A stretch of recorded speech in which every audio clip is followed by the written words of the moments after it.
Hey there, and welcome to this week's From the Vault episode from the Magdalen House podcast. We are a 501c3 nonprofit organization based in Dallas, Texas, and known affectionately by many as Maggies. Every first and third Wednesday, we bring you a new release. In our From the Vault episodes, we share past podcast releases from our 3 different podcast series, Recover Ed, Recovered Interviews with Alcoholics, and Hope for the Family. Our podcasts aim to connect, inspire, and educate alcoholics, loved ones, and the community to the Magdalen House and the services we offer. We're so glad you're here. Thanks for listening.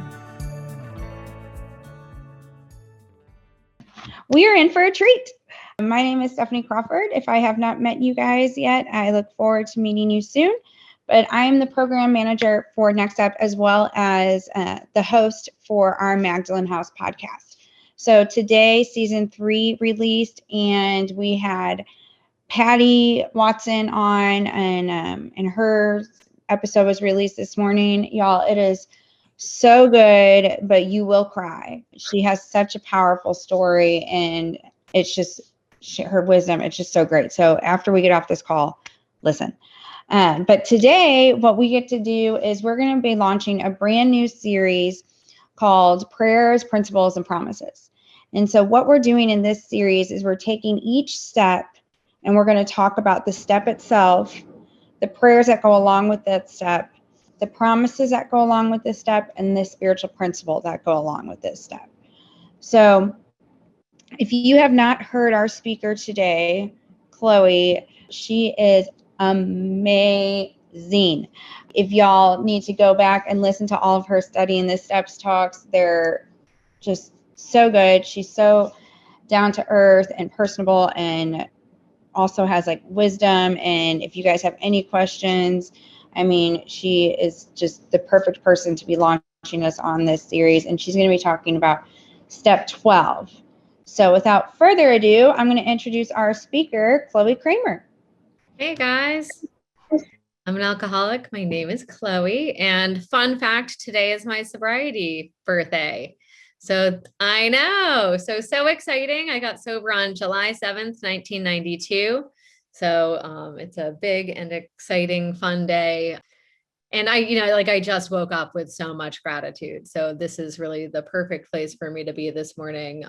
And I've been reflecting a lot about, my sobriety. I did not get sober with the intention of staying sober. This was not, I had no idea what I was getting in for. I thought that I would just, get people off my back for a little bit. I got sober through an intervention.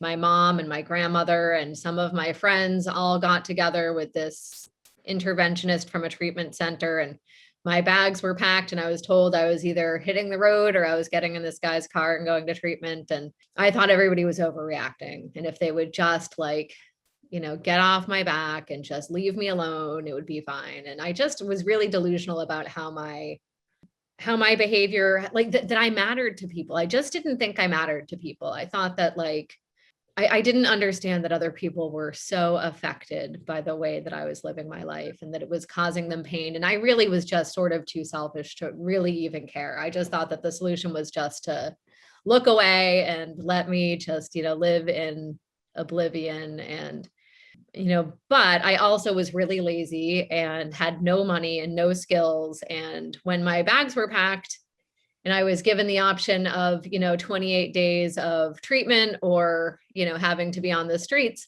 I thought treatment was the easier, softer way, and the guy made it clear that they would do a full assessment. And if I wasn't an actual alcoholic, they would return me to my, family's home. And then I could abuse them terribly, with this false accusation, and, I could ride it out. And so that was my attempt. I went to treatment, downplaying everything, lying about everything, saying that it wasn't that bad. And in the end, God was bigger than that. In the end, I still didn't really think I had this thing, but there was enough of a window that I was just willing enough to seek more. And so from there, I agreed to go to long-term treatment. And it was in that time that, I had my real, I had hit some pretty good physical bottoms with alcohol, while I was drinking, but I had the real surrender to the truth of my alcoholism. I was presented with facts. I was able to, relate it to my own experience. And from there, I was willing to do what it took to get better because I really wanted a different life. And I was thinking about the paragraph on page 25 this morning where it says there is a solution. And I think it fits pretty well with kind of what we're talking about today with step 12, which is, I'll just read it. So almost none of us liked the self-searching, the leveling of our pride, the confession of shortcomings, which the process requires for successful consummation. And that's talking about the steps, right? Like, I don't want to do a 4-step. I don't want to surrender. I don't want to have to tell somebody else what I've done. I don't want to have to fix things with people. I don't want to have to look at my mistakes, my harms, my shortcomings, and let go of them, because who am I going to be without those? Who am I going to be without this bag of tricks, without these manipulations, without this, self-reliance? And it tells me that the process requires that for it to work. But, and this is the big but, these buts are like, we have to pay attention to that because there's like sort of a contingency, but we saw that it really worked in others. And that was so big for me. And I think that's really where a lot of the promises of step 12 come in, is that I saw that other people were getting better. Other people reaching out to me and telling me about how they used to be, me being able to relate to it, me seeing myself in them. And I had no solution. I had no better way of living life. And it tells me we had come to believe in the hopelessness and futility of life as we had been living it. I was desperate. That desperation, that hopelessness, that pain was so necessary. I had to be so convinced of my own utter failure at life that then when other people were getting better, I could see it in them and it was attractive.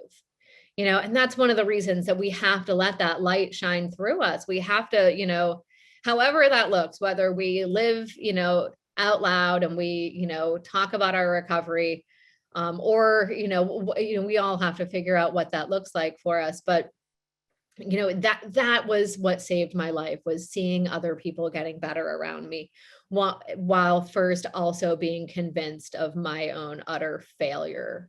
So the next line is, when therefore we were approached by those in whom the problem had been solved. So solved, fixed, they are recovered, they have been restored to sanity, they have been awakened spiritually. There was nothing left for us but to pick up the simple kit of spiritual tools laid at our feet. People were not begging me to do it. They weren't caring more about my sobriety than I was. I was hopeless, and there was nothing, I had no other options. I was convinced of my powerlessness on all levels. And so I had nothing left but to pick up this kit of spiritual tools. That was my one last hope, was, well, if this worked for that loser, maybe it'll work for me, and that was kind of the great thing about long-term treatment, is I saw other people that just were such hot messes. They were such dumpster fires. They, were riddled with like the same, slew of problems that I had, with mental illness, with, just like criminal records, with all of these things. It just seemed like I was convinced of their hopelessness. I saw like there was no reason they should be getting better. And as I saw them getting better, I got hope that, maybe this thing is real, because he's, worse than I am. And, now he's got something that I don't have. So I had nothing left but to pick up the simple kit of spiritual tools that were laid at my feet by my sponsor, by somebody who had a message to carry. And then it has this promise: we have found much of heaven, and we have been rocketed into a fourth dimension of existence, of which we had not even dreamed. And so we have like this, at Maggie's a lot, we talk about the disease cycle, right? Like the cycle of doom, or the relapse cycle, or the, we call it a lot of different things, but it's like, what happens, once we're restless, irritable, discontent, we seek ease and comfort, we see that it, we pick up that first drink, the allergy, we do that whole thing. It works in the same way with the awakening of the spirit. It's like, we see that it works in other people. We pick up this kit of spiritual tools. We find much of heaven. We're rocketed into this fourth dimension. We experience this entire psychic change, and then we carry this message to other alcoholics. And from there, we are like, we stay in this place of being restored to sanity, which means that I'm easily able to control my desire for alcohol. Like I'm recovered. And that's the great news that these 12 steps in the big book offer, is that like I am given a life that I never thought that I could have. So maybe I should say what step 12 is. That might be a good place to start, since that's what we're talking about. I think that, the thing that's hard is that with step 12, like a lot of what we're, the principle of it, is and this isn't straight out of the book, but it is, the principle behind step 12 is service, working with others, with helping others, putting other people's needs first. And so, that's throughout this whole book, it talks about that over and over again. And so, really, we could talk the whole time just reading the book and finding, different promises and prayers related to that. But the step itself is that, having had a spiritual awakening as the result of these steps. And I just want to say that for a second, that is what we get. That is the, that's the promise. Like that's the biggest promise that we get out of step 12, is that we have a spiritual awakening. And that's, that's good enough, like that's, it might sound small. It's not. That spiritual awakening changes every aspect of who we are, what we want, what we're able to accomplish, how our friends and family feel about us, how we show up. So having had a spiritual awakening as the result of these steps, we tried to carry this message. So that's the message that we're carrying. That's the only message that we're carrying, is that I've had a spiritual awakening as the result of these steps. That's all it took. I think that, that sometimes gets lost, but that's the message that I have to carry. We tried to carry this message to alcoholics and to practice these principles in all our affairs. These principles being pretty much, I think, all of the principles in the first 11 steps, as well as the principle of service. This is now about being awakened. We have been awakened, and I've talked about this other times. We don't know that we're asleep until we wake up. Just like as at night when I'm sleeping, I don't know that I'm sleeping. I don't know that I'm dreaming. I don't know, what's happening until I wake up in the morning and I look back and think, oh, that was a dream. I don't know that I am asleep spiritually until I am awakened spiritually. And then I look back and think, everything that I thought was real was not real. Everything that I thought that I was, I think the biggest delusion that I had was all of these things that are so shameful about who I am, and all of the ways that I think that I'm a terrible person. Once I'm awakened spiritually, those all get to be my biggest assets. And that is such a profound shift in perception, when I realized that my biggest flaws and shortcomings and traumas and all of, become what I'm able to most help other people with. And I think it's also a giant shift, me wanting to help other people, because I just had no interest in showing up for anybody but myself. If we believe what step 3 says, which is that selfishness and self-centeredness are the root of our troubles, the opposite of, being self-centered is being other-centered, being centered on somebody else. And so, that is my biggest way of combating what ails me, which is, lack of powerlessness. I'm blocked from power. The only way that I can access power is through these steps and through constant thought of others. Does anybody have any questions from there? Yeah. I have a question. So you mentioned that the big book talks about service throughout, but can you give some specific examples on where in the big book we can find stuff relating to the spiritual principle of service? Absolutely. Let's talk in, starting with working with others. I mean, it goes back, earlier, but starting with working with others, there's really clear-cut instructions on how to help other people. And I'm not going to go through all of the intricacies of how to do it. I think it's pretty explicit, but as far as the principle of service, if we look at page 94, so we're outlining the program of action. So at the very top of 94, first paragraph, explaining how you made a self-appraisal, how you straightened out your past, and why you are now endeavoring to be helpful to him, it is important for him to realize that your attempt to pass this on plays a vital part in your own recovery. So, there's this principle of service. Yes, I'm helping you to help you, but it's also helpful to me. And I think that that is an important thing to explain to people so that they understand, it's this sort of circular thing, the cyclical thing, that you help me by me helping you. And when you are awakened, when you get to the other side, like the hope is and the expectation is that you will do this also. I was talking with somebody this morning about about my sobriety birthday today. And, the truth is there were, 29 years ago, sitting in AA, there were just as many people in those rooms as there are today. And there, a lot of those people aren't around anymore. And so I'm not saying all of them have drank and died, but a lot of people get sober, get this great life, and just sort of fade away. And I think that, one of the things that I think that I'm so grateful for is that it was really pounded into my head that I have a sense of responsibility, that I've been given this new way of life, and it's now on me to be willing to show up for the alcoholic who's born today. How selfish is it of me to get this solution and then keep it to myself, get this fantastic life and just, go off and live it, and let the people who are, who have yet to find this, to not be there to make sure the door is open for them. And so, in AA, there's this responsibility pledge, that I'm responsible, that the hand of AA is always there for the alcoholic.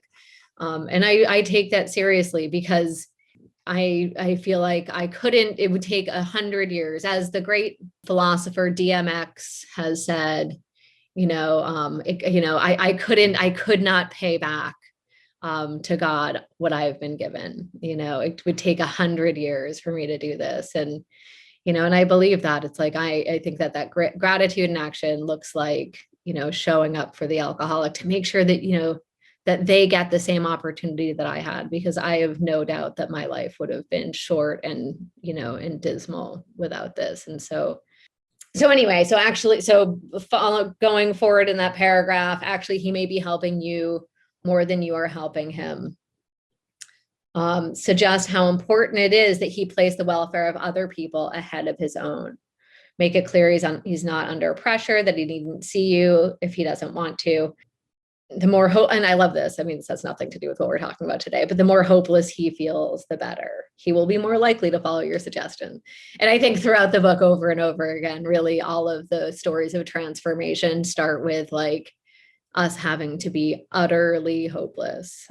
So, again, there is a million, and we can keep talking about them. On 97, top of the page, first full paragraph. Never avoid these responsibilities, but be sure you are doing the right thing if you assume them.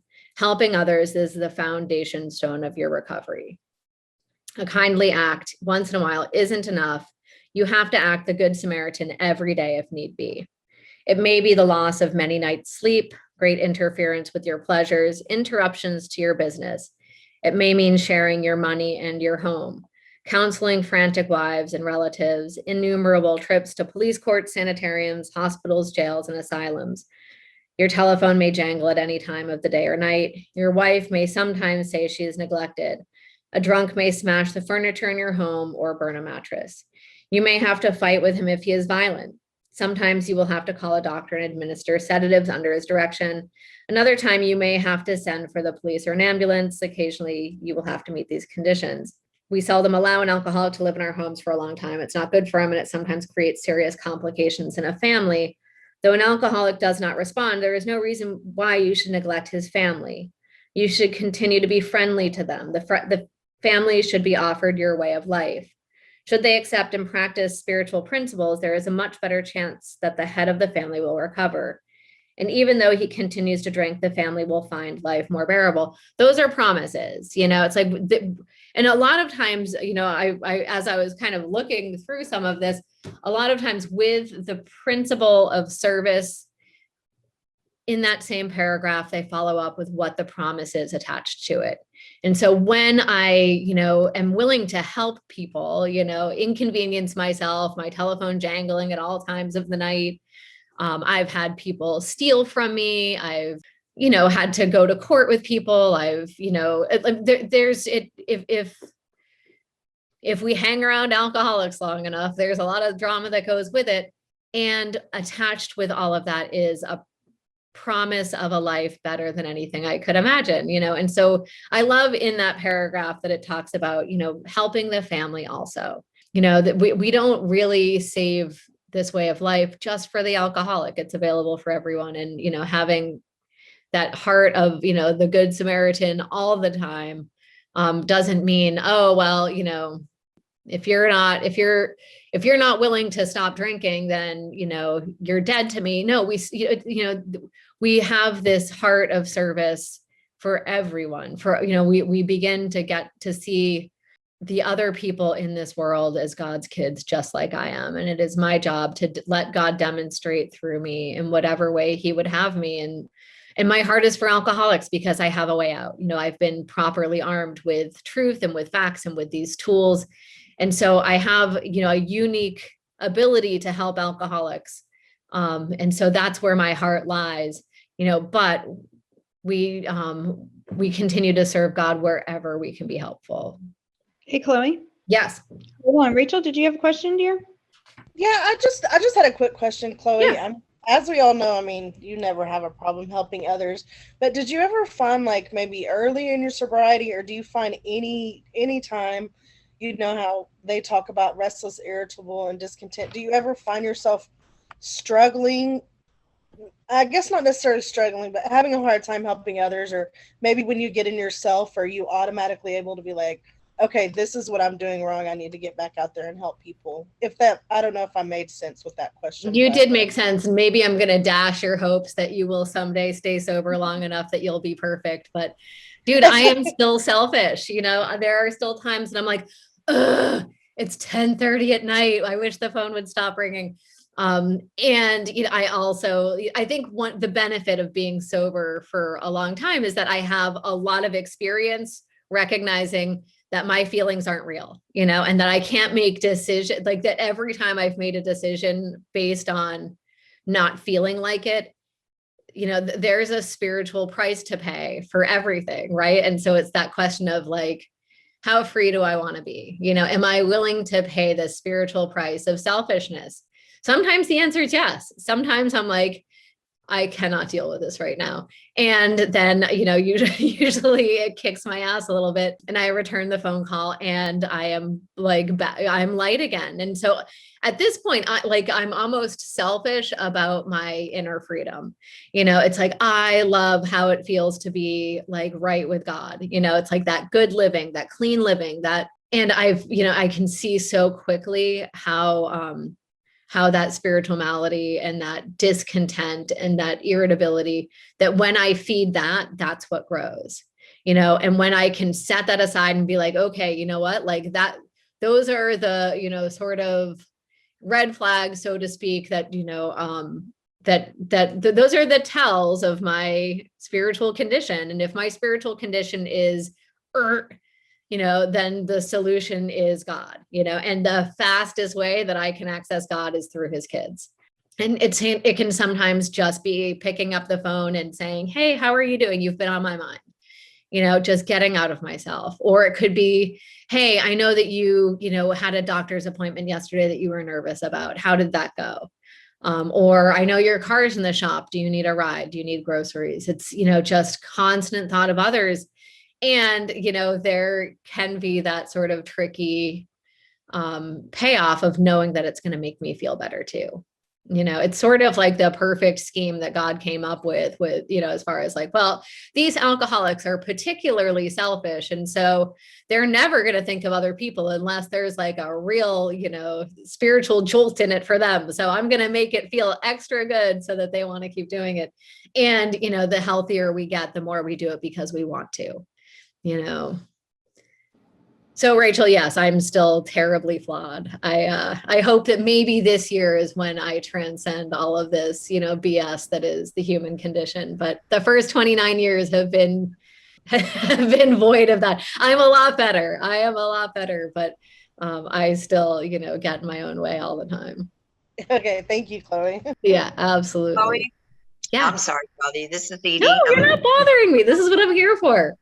When you talk about, you hope one day that you'll be better, and of course, we always will improve with the knowledge. Just like the little things today are just like, yes, yes, Mhm. yes.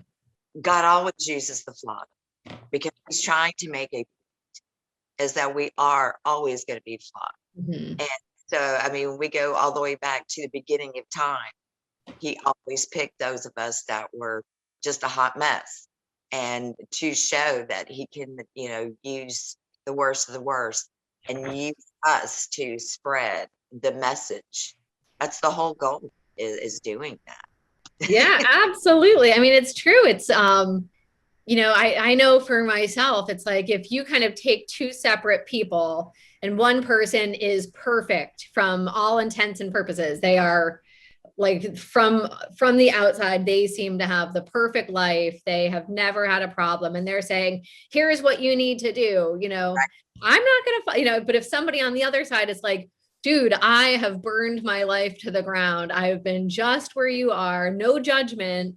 I get it. But if you want a way out here, that's the person that has depth and weight, right? That's the person that, catches my attention. And so you're right. I mean, that's why we don't, live in the regret of where we've come from, because that's how God demonstrates through us what He can do, what His power is. Because, if you guys can, trust me when I tell you that I have no power in my life to do better than I did 29 years ago, this was all God. That's the miracle of it. Not like, well, I figured out, I read this self-help book and now I know all this stuff. I just I was a bumbling idiot and I just followed directions that my sponsor gave me. And I made a lot of mistakes, but I kept I kept on this path, and God has done incredible things.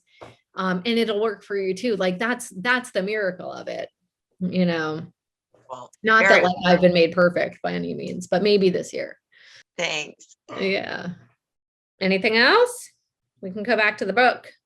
Well, let's go to page 99, at the bottom of 99. Let no alcoholic say he cannot recover unless he has his family back. This just isn't so. In some cases, the wife will never come back for one reason or another. On the page facing it, there's that paragraph that says, burn into the consciousness of every man that he can get well regardless of anyone. The only condition is that he trust in God and clean house. So then going back to the bottom of 99, remind the prospect that his recovery is not dependent upon people. It is dependent upon his relationship with God. We have seen men get well whose families have not returned at all. We have seen others slip when the family came back too soon. Both you and the new man must walk day by day in the path of spiritual progress. If you persist, remarkable things will happen. When we look back, we realize that the things which came to us when we put ourselves in God's hands were better than anything we could have planned. That's a promise, that is a promise, that anything that came to me was better than what I could have planned. Follow the dictates of a higher power and you will presently live in a new and wonderful world, no matter what your present circumstances. That is a huge promise, because the truth is we live on earth, surrounded by a bunch of other humans who are also mostly concerned with their happiness, what they get, what they want, just like I am.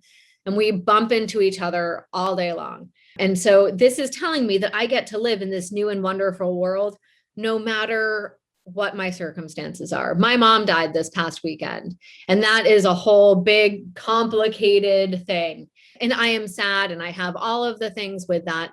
But my spiritual condition doesn't need to be affected by that. My emotions are, my heart is, but I know that God's got, God's got me. God's got her. It's, that is part of life. And there is, I was one of those people that I walked around all day long being affected, and I still can be, being affected by the way people looked at me, by the way they talked about me, to me, the way traffic was, the way the cashier was, the way work was.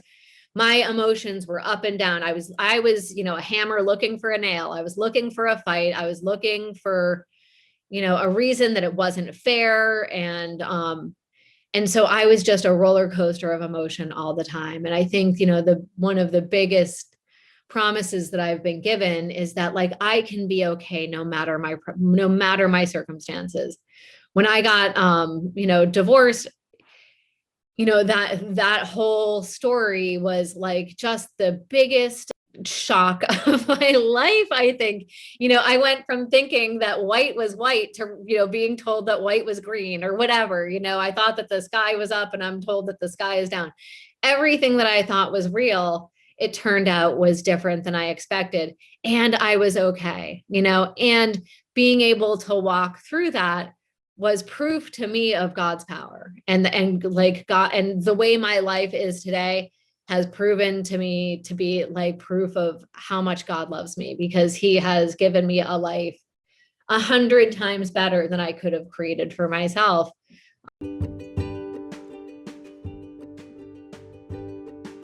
If you or someone you know is a woman who wants to grow in her recovery, join our 3-month non-residential program. Next Step offers community, structure, and accountability to alcoholic women at absolutely no cost. Every Next Step assignment and accountability group helps alcoholic women to stay sober and thrive in her recovery. We have in-person and virtual options available to help women near and far.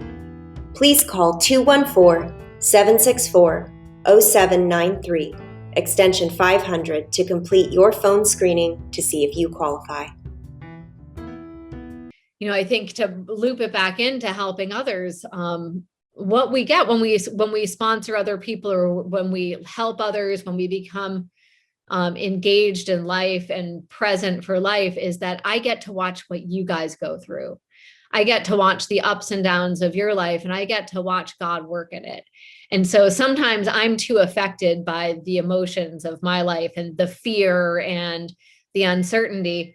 But what I get to do is I get to see God show up in ways that maybe you can't recognize because you're in fear, and you're going, I don't know if this is going to work. And I'm going, oh my God, but do you see, God's got something so crazy cool planned for you. And I can't wait to see what it is. And so like being so, intimately invited into people's lives and into like the rebuilding of their lives, I see God in a way that I wouldn't ever be able to see in a casual way without these relationships that we get. And it's just like the biggest miracle, it's like, I really have seen God's power more in you all than I have even in myself, just because, I'm just one person. You guys are dozens and dozens and dozens, and I get to see God's power and love multiply over and over again, and the only requirement is that I keep giving it back and that I stay connected. The ripple effect. Yeah, the ripple effect. Yeah, this is, no man's an island here. As it says at the end of step 11, faith without works is dead. Like, this is action and more action. That's what this is about. This isn't about just me having this little gift and keeping it to myself. This is about being inconvenienced. That's where the miracle is. That when I show up for life, that's where God is. I know Stephanie's heard me say this before, but right before the bottom dropped out in my marriage, I suddenly got like 4 or 5 brand newcomers, like in like just a couple of days. Like, it was super weird. And I was like, I don't know how I have the time for all of this, which is always, I think God's big joke, there's always time. And, it's like, I had all of these girls that were super excited and wanted all of my time and attention. And then, things fell apart in my marriage. And I was so grateful for those women. They called at the worst possible time all the time, which was always the best possible time. It's like, I would hang up the phone. I would be in all this self-pity, or more than self-pity, it was usually fear. Like, where's the money going to come from? Where am I going to live? What's going to happen to my kids? Is this going to destroy them? Like just all of the things that go with that. And I'd be in the middle of, self-reliance, how am I going to figure this out? And the phone would ring and I'd think, like I don't have time, but I'd answer because I've been taught, that that's where God is. It's in the action. And so I'd answer the phone and, and sometimes their problems were so much worse than mine, and sometimes they weren't. Sometimes they were petty little things, but it didn't matter. It just, that's where God needed me to be. God was throwing an opportunity at my feet to get out of myself. And by the time I'd hang up that phone or I'd close that book or they'd, leave my house, my perception of my life was different. And, at the end of the day, this is all just perception, because I don't know anything. It was just, it was a really beautiful time. And, some of them stayed sober, some of them didn't, but as Lois said to Bill, but Bill, you're staying sober, right? Like, that's the miracle. Like, we're not in the results business. We're just in the showing up business and transmission of information, and what happens is not my business, but I stayed sober. I stayed happy. I stayed in, the palm of God's hand. Any questions? All right, well, let's, so if we go to page 89, there's some great promises there that, are kind of there's sort of two sets of kind of quintessential 12-step promises. The first one is in the very first paragraph on working with others, which is practical experience shows that nothing will so much ensure immunity from drinking as intensive work with other alcoholics. It works when other activities fail. That's huge, right? That's huge for those of us who, have lost our self-confidence in being able to manage our drinking on our own willpower. That's giving me a really simple solution right there.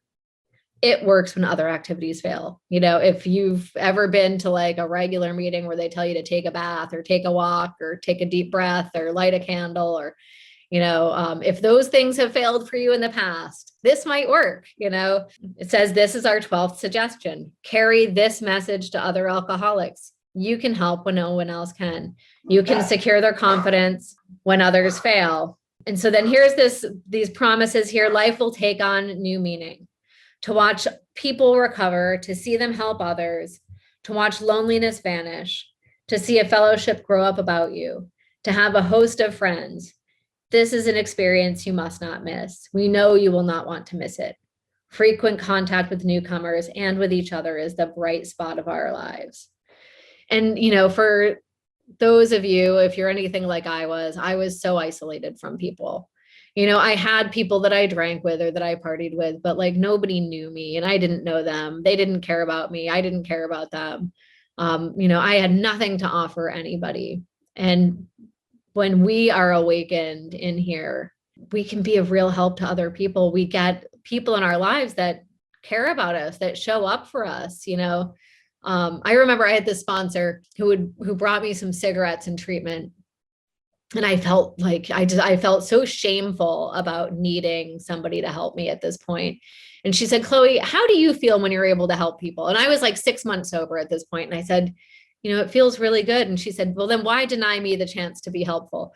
Well, one of the things that's happened is now that, I've been sober a minute, I think that like I should have it figured out, right? Like I shouldn't need you guys. I shouldn't, it's like I should be the one with the answers that you come to.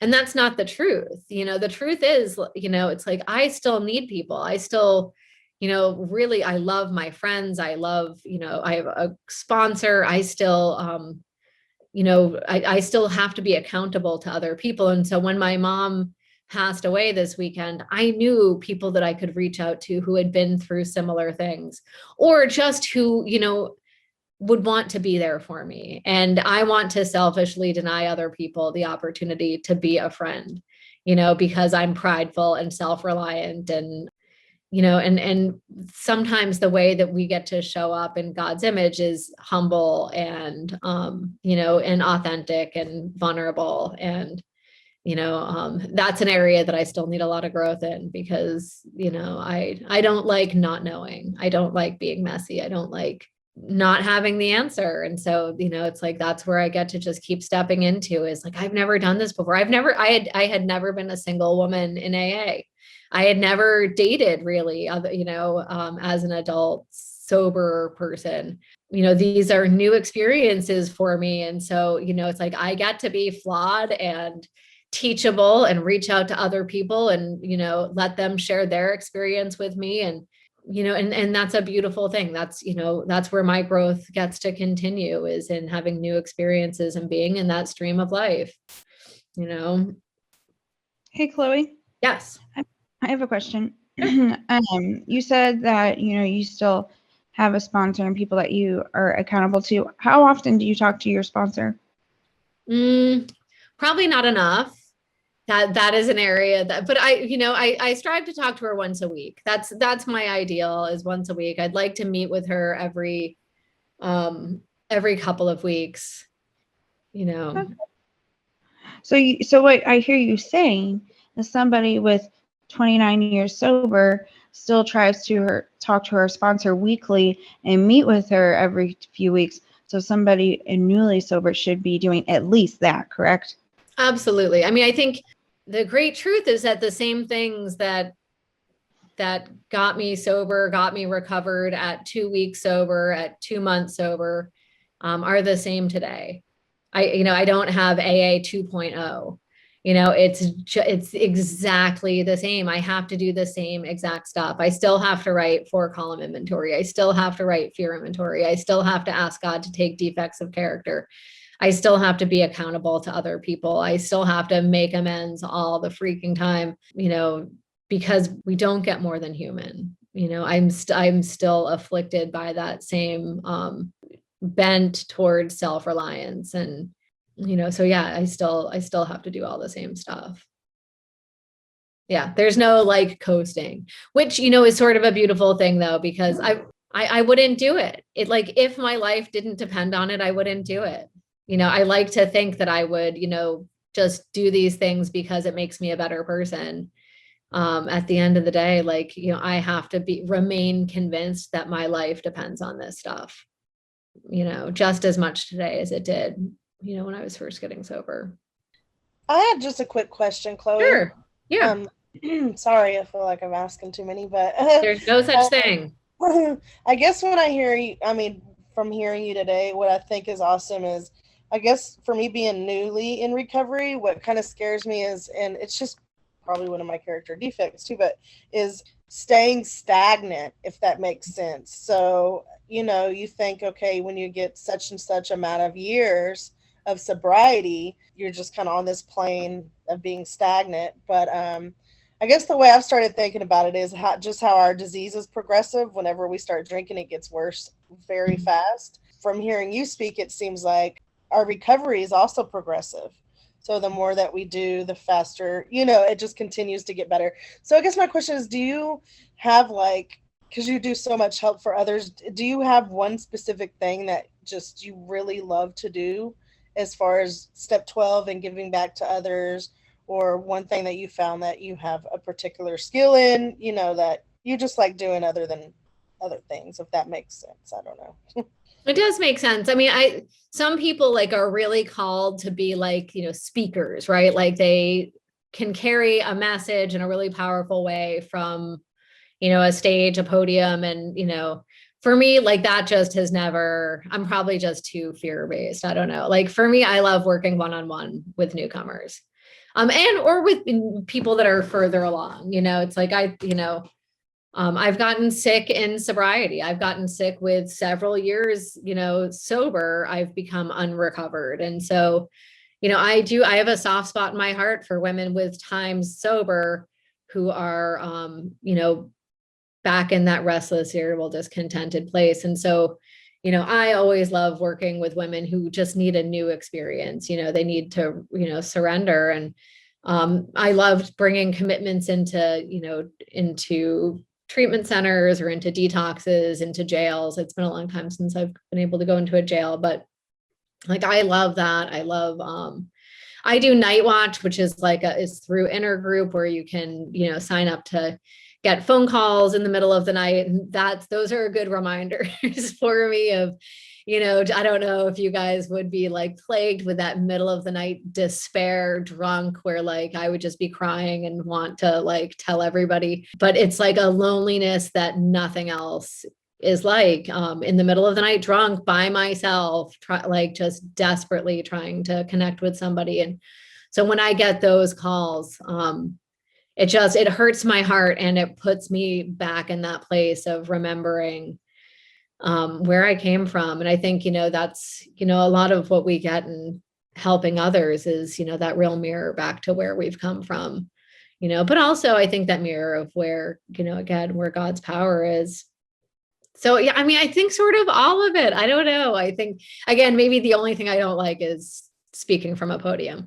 The rest of it, I'm just like, I guess it's just such a good feeling to have, a real way to help other people when I just didn't for so long, and being there for my family. I think that's another big one, because I had a sponsee who had 4 little tiny kids at one point, and she really couldn't do a whole lot of service. She would have sponsees come to her house and stuff, but she couldn't do a whole lot. And she said to me once, I just feel like God has called me to feed his hungry and clothe his naked. They just all happen to live in my house.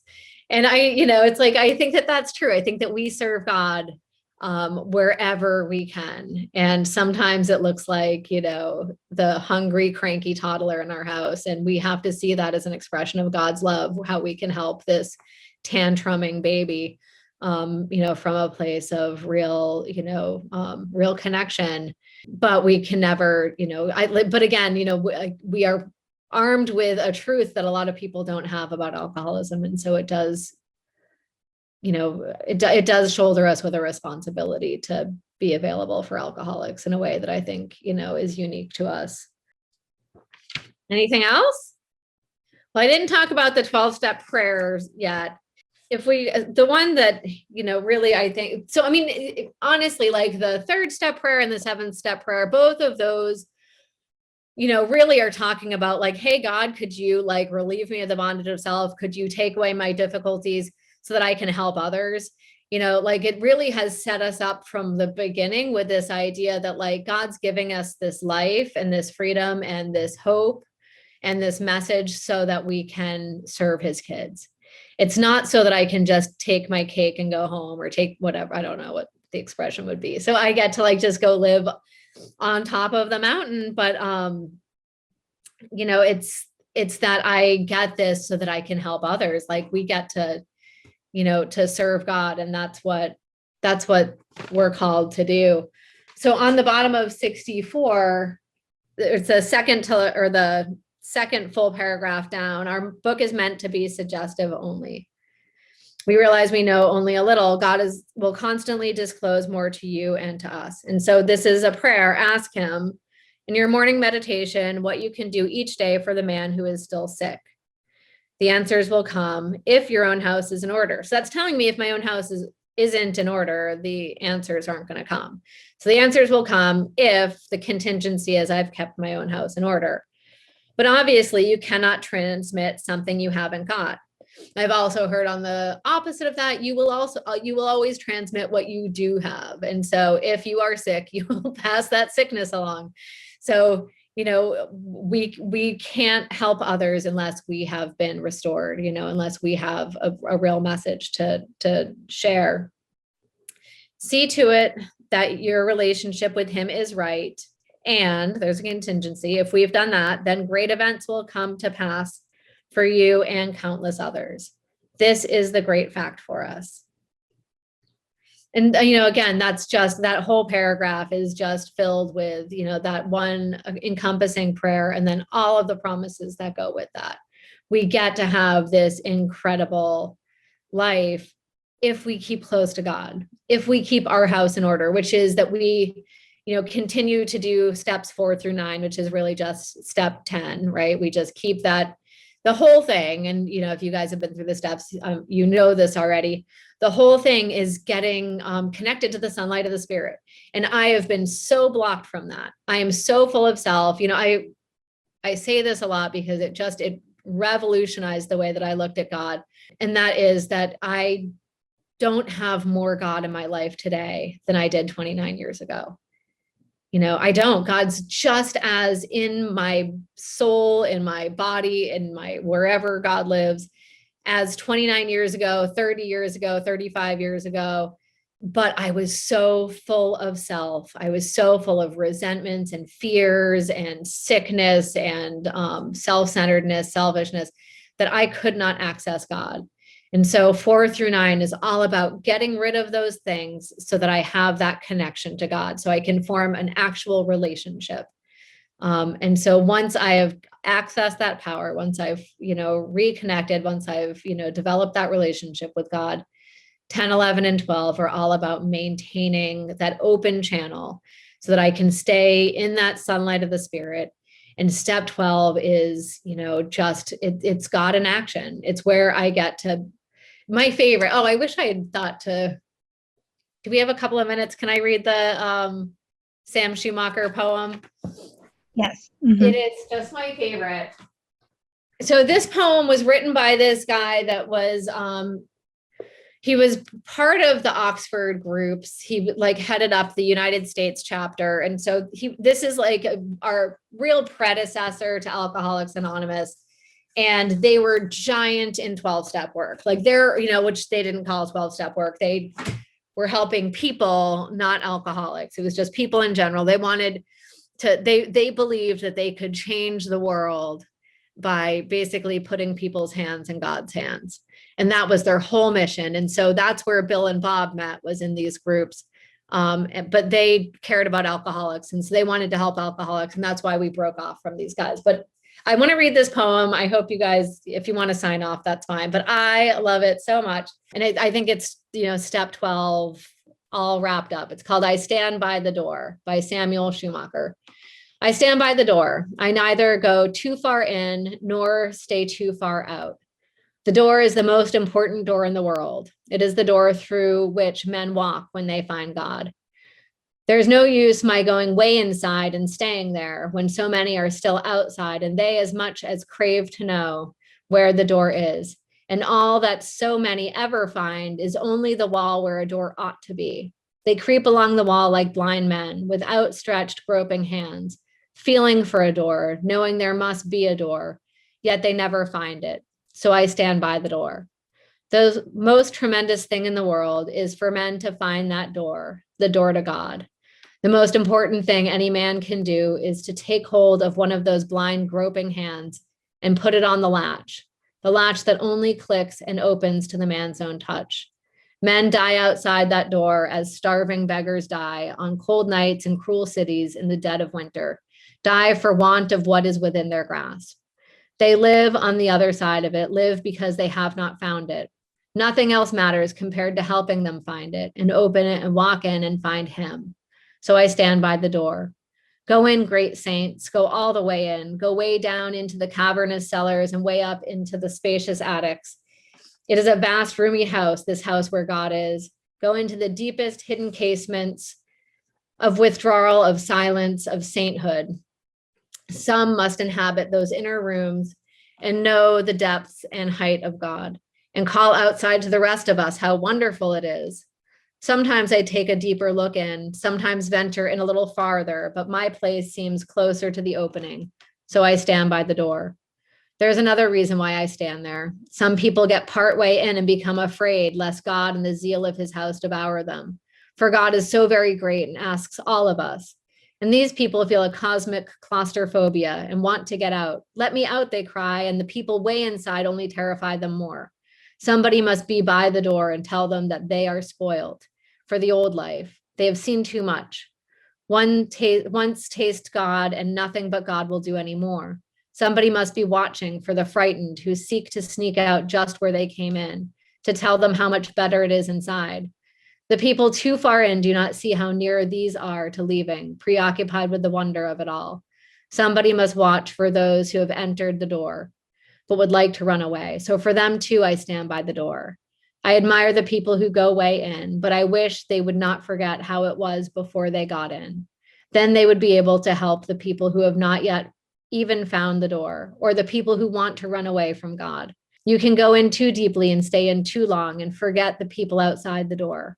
As for me, I shall take my old accustomed place, near enough to God to hear him and know he is there, but not so far from men as to not hear them and remember they are there too, Where? Outside the door. Thousands of them, millions of them. But more important for me, one of them, 2 of them, 10 of them, whose hands I am intended to put on the latch. So I stand by the door and wait for those who seek it. I had rather be a doorkeeper, so I stand by the door. So thanks, guys, for having me. I feel like I left out 1,000 different examples of promises and examples of the principle of service in step 12, but hopefully in my babbling, something came out of it for y'all. But I'm super grateful. Perfect. Everything that was said needed to be said. So if y'all like the podcast, please like, subscribe, and leave a review. It helps us reach more alcoholic women, which is ultimately our mission here at the Magdalen House. Chloe, thank you so much for joining us today. And let's all remember to stand by the door today. Happy birthday, Chloe. Thank you. Love you. Bye. Bye. We hope you've enjoyed this From the Vault re-release of the Magdalen House podcast. Tune in every first and third Wednesday for a new release from one of our 3 podcast series. To learn more about the Magdalen House and the services we offer, visit magdalenhouse.org or follow us on your favorite social media channels by searching for the Magdalen House.